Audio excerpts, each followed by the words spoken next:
Hi guys, welcome back to my channel. My name is Diksha. I'm a content creator, lifestyle, travel, food, whatnot. Subscribe my channel if you like. చాలా days నుంచి నాకు ఒక dream ఉండే. నాకు కట్టెల పొయ్యి మీద మట్టి ముగ్గులో వంట చేసుకొని తినాలని చాలా డేస్ నుండి ఉండే. అది ఈరోజు ట్రై చేస్తున్నా. ఇలా కట్టెల పొయ్యి మీద మట్టి మూకుడుతో అది అస్సలే ఆగడం లేదు. ఇటు పెడుతుంటే అటు పడుతుంది, అటు పెడుతుంటే ఇటు పడుతుంది. అమ్మో చాలా కష్టం కట్టెల పొయ్యి మీద వంట చేయడం.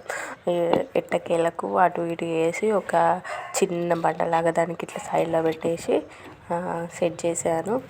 అప్పుడు కొంచెం ఆగింది. నెక్స్ట్ ఇక కర్రీ ప్రాసెస్ స్టార్ట్ చేద్దాం. ఫస్ట్ మనం ఆయిల్ వేసుకోవాలి. అందులో చూడలేదే ఆయిల్ వేసుకొని ఆయిల్ హీట్ అయ్యే వరకు వెయిట్ చేయాలి.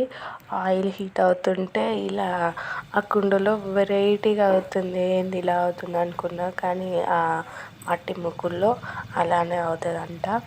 అయిపోయాక నెక్స్ట్ మనం పోపు గింజలు ఉంటాయి కదా, అవి వేసుకోవాలి కర్రీలో. అది ఫస్ట్ జీలకర్ర, ఆవాలు, ఇంకా ఎండుమిర్చి ఉంటుంది కదా, అది వేసుకొని అవి కొంచెం ఫ్రై అయ్యే వరకు వెయిట్ చేయాలి. అవి ఫ్రై అయిపోయాక అదేదో సౌండ్ వస్తుంది, కుండ ఎప్పుడు ఇట్లా బ్రేక్ అవుతుందా అనేసి చాలా భయమైంది.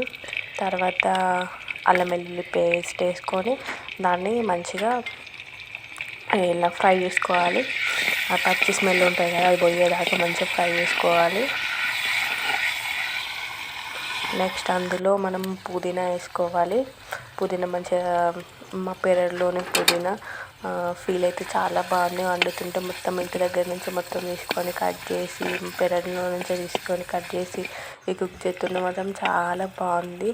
అది కూడా మంచిగా వాష్ చేసుకొని కట్ చేసుకొని వేసుకొని ఫ్రై చేసుకొని తర్వాత పసుపు వేసుకొని, పసుపు కూడా కొంచెం ఫ్రై అయినాక టమాటాలు వేసుకోవాలి. టమాటో కూడా ఫ్రై అయినాక మనకి మట్టి ముక్కడల సైడ్లో అడగంటినట్టు వస్తుంది. అందులో ఉప్పు, కారం అవి 2 వేసుకోవాలి. వేసుకొని మంచిగా దాన్ని కలబెట్టాలి. మనకు సరిపడినంత ఉప్పు, కారం వేసుకోవాలి. వేసుకున్నాక కలబెట్టాలి. కలబెడుతుంటే మాత్రం హీట్ కట్టెల పొయ్యి కదా, హీట్ చాలా వస్తుంది పైనుండి. మళ్ళీ ఎండ కూడా నేను ఆఫ్టర్నూన్ 1 o'clockకి స్టార్ట్ చేసి ఆ ఎండ కూడా ఘోరంగా కొడుతుంది. నెక్స్ట్గా రొయ్యలు వేసుకోవాలి. అందులో మనం రొయ్యలు ఫస్టే క్లీన్ చేసుకొని వాష్ చేసుకొని పెట్టుకోవాలి. అవి వేసేయాలి. వేసేసినాక స్మెల్ అయితే చాలా బాగుంది. చూడండి ఎలా ఉందో కలర్ఫుల్గా. టేస్ట్ అయితే చాలా చాలా చాలా బాగుంది. కట్టెల పొయ్యి ప్లస్ మట్టి ముగ్గుడు కదా, చాలా బాగుంది.